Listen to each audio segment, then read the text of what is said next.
Se você é dono de um dos 55 milhões de carros que circulam hoje no Brasil, com certeza está de olho no preço da gasolina. Se é dono de um dos 2,8 milhões de caminhões que cruzam nossas estradas, também. Mas você não precisa encher o tanque para se preocupar. No Brasil, a maioria dos produtos é transportada pelas rodovias, da banana até os próprios combustíveis. Eu sou a Laís Alegrete, repórter da... Eu sou a Laís Alegrete, repórter da BBC News Brasil aqui em Londres, e nesse vídeo eu vou explicar em 5 perguntas por que a gasolina e o diesel custam o que custam.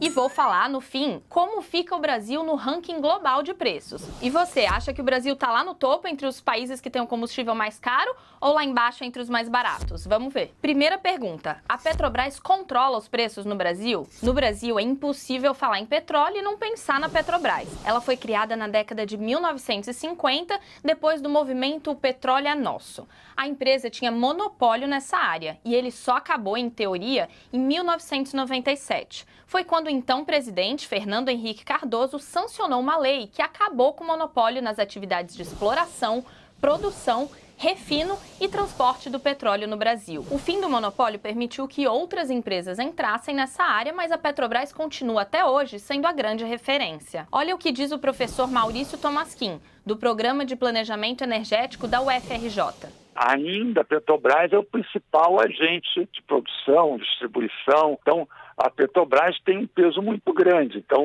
é ela, no fundo, que define o preço no mercado brasileiro, né? Pelo seu poder, né, de monopólio, de fato, né? Mesmo que você possa ter outras distribuidoras, ela tem ali um tamanho, né, que dá a ela um certo poder monopolista.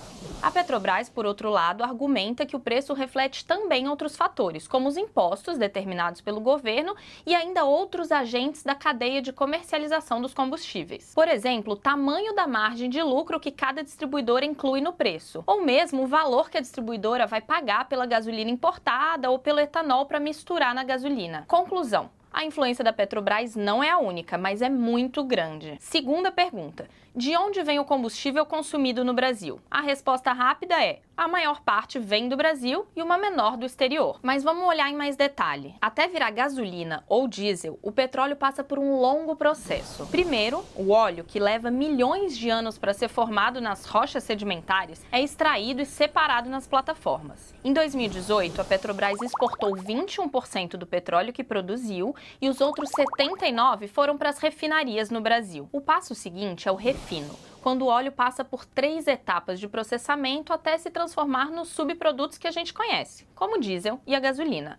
A Petrobras responde hoje por 98% do petróleo refinado no Brasil. O CAD chegou a abrir um inquérito contra a Petrobras em dezembro para apurar o que eles chamaram de suposto abuso de posição dominante no mercado nacional de refino de petróleo, explorado quase integralmente pela estatal. Ainda não teve julgamento. Atualmente, a Petrobras tem 13 refinarias, mas já anunciou em abril que vai colocar 8 delas à venda. Hoje, a Petrobras produz mais petróleo bruto do que o Brasil consome e também exporta petróleo. Isso confunde um pouco a cabeça quando a gente ouve que a Petrobras também importa derivados. Só de gasolina, o Brasil importou 18,7 milhões de barris no ano passado. São 2 explicações para isso. Parte do petróleo não é adequado para produzir sozinho alguns derivados. Tem a ver com o tipo de óleo que é encontrado no Brasil. Além disso, o Brasil não tem capacidade de refino compatível com a demanda interna. Só para dar uma ideia geral, para produzir os derivados, a Petrobras usou no ano passado 91% de petróleo nacional. O resto importou. Agora vamos ao próximo passo. Depois do refino, esses combustíveis são transportados para as distribuidoras. É aí que a gasolina recebe a adição de etanol, por exemplo, e se transforma na chamada gasolina comum. Na distribuição, as maiores empresas são a BR Distribuidora, subsidiária da Petrobras, a Raízen e a Ipiranga. Das distribuidoras, o combustível vai para todo o Brasil. Pergunta número 3. O que então determina o preço do combustível? É importante lembrar que o petróleo é uma commodity, tipo minério de ferro e soja, com preços determinados pela oferta e procura no mercado internacional. Outro fator determinante é se o país tem forte atividade de extração do petróleo e de refino. Os especialistas que eu ouvi também explicam que a estrutura do mercado também afeta o preço que o consumidor paga. Ou seja, quanto maior a competição entre as empresas, menor tende a ser o valor do produto. Isso, claro, em países onde o governo não dita o preço da gasolina, como a Venezuela. A forma como os combustíveis são transportados também é importante. Como o Brasil usa principalmente os caminhões, em vez dos mais eficazes oleodutos, o preço final fica mais caro. Lembra da paralisação dos caminhoneiros em 2018? As Forças Armadas chegaram a ser chamadas para escoltar os caminhões que saíam das refinarias. A ideia era evitar que os protestos impedissem o transporte desses produtos. Então já falamos dos preços internacionais, já falamos do custo da distribuição. Vamos agora aos impostos. Mudanças nos tributos que incidem sobre os combustíveis já foram usadas pelos governos como forma de influenciar o preço final. Lembra que nessa mesma paralisação, em 2018, o então presidente Michel Temer zerou a CID, que é um dos tributos dos combustíveis, sobre o óleo diesel? Atualmente, os tributos federais são de 9% no diesel e 15% na gasolina. Mas a maior parte dos impostos é estadual. O ICMS é, em média, de 15% no diesel e 29% na gasolina. Resumindo, cada R$10 que você paga na gasolina, por exemplo, R$ 4,40 são de tributos, em média.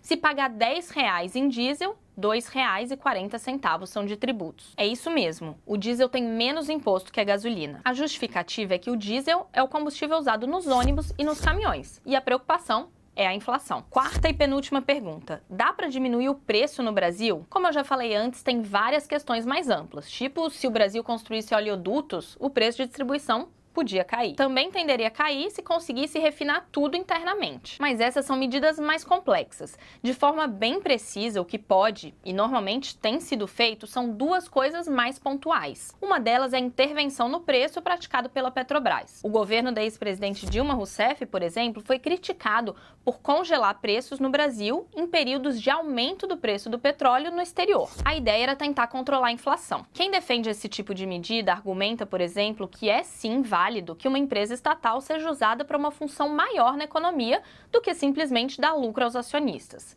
Mas esse tipo de interferência é vista como indesejável por quem defende a autonomia da empresa em relação ao governo, já que compromete o caixa da empresa e é uma sinalização ruim para os investidores. Acabaria resolvendo um problema agora e criando um ambiente desfavorável para os investimentos considerados necessários para a produção e a estabilidade de longo prazo. A novidade dessa vez é que logo nos primeiros meses de governo, o presidente Jair Bolsonaro também fez intervenção na política de preço da Petrobras. Determinou que a estatal suspendesse um aumento no diesel. Isso aconteceu depois de uma ameaça de protesto pelos caminhoneiros. No dia seguinte, queda de mais de 8% nas ações da empresa. Isso representou uma perda bilionária em valor de mercado. Muitos viram a medida como um precedente perigoso e uma repetição de políticas tão criticadas adotadas no governo de Dilma Rousseff. Outro cenário para redução no preço do combustível no curto prazo seria a diminuição dos tributos, o que parece pouco provável no Brasil, onde tanto o governo federal quanto a maioria dos estados estão com as contas comprometidas. Tá dramático? O professor de Relações Internacionais da UNB, Antônio Jorge Ramalho, diz que uma medida interessante seria o governo conseguir usar a receita arrecadada com os tributos sobre os combustíveis para estimular o investimento em formas de energia que gerem menos poluição. Última pergunta. Mas e aí, o combustível é caro ou é barato no Brasil? Para responder isso, é importante lembrar que o valor varia inclusive dentro do país. O preço médio da gasolina em abril foi de R$ 4,42 por litro, mas variou de R$ 3,59 até R$ 5,98 nas diferentes partes do país. Eu perguntei para Fernanda Delgado, que é doutora em planejamento energético e coordenadora de pesquisa do FGV Energia, o motivo dessa diferença. Ela disse que a principal explicação é a alíquota do ICMS. Lembra que a gente falou antes que esse tributo é estadual? Então, ela é fixada em diferentes níveis por cada estado. Na comparação com outros países, o Brasil fica em posições intermediárias, tipo ali no meio. No ranking internacional do diesel, o Brasil fica na posição 106 entre 163 países com diesel mais caro. Na lista da gasolina, aparece na posição 83 do ranking com 164 países com a gasolina mais cara. Nos dois casos, Venezuela, Sudão e Irã têm os combustíveis mais baratos, e Zimbábue, Hong Kong e Mônaco os mais caros. Os Estados Unidos, se vocês tiverem curiosidade, estão na posição 124 no ranking do diesel e na posição 130 na lista da gasolina. Ou seja, os dois são mais baratos do que no Brasil, mas também longe de ser um paraíso para os motoristas. E a Noruega tem um caso interessante. Está entre os países com combustíveis mais caros, apesar de ser a maior produtora e exportadora de petróleo e gás da Europa Ocidental. É que lá, o preço alto vem de uma alta tributação justamente para desestimular o consumo de combustível fóssil. É por isso que o país é acusado de hipocrisia em sua política ambiental. Ao mesmo tempo em que é conhecida como exemplo na proteção do meio ambiente, é um dos principais exportadores de petróleo e gás do mundo. Espero que esse vídeo tenha sido útil pra você. Não deixa de se inscrever aqui não. Não faz essa cara. Não tô fazendo. Ela tá sentindo vergonha por mim, eu tô sentindo. Espero que esse vídeo tenha sido útil pra você e não deixa de se inscrever aqui no nosso canal. Até a próxima. Feliz? Até a próxima.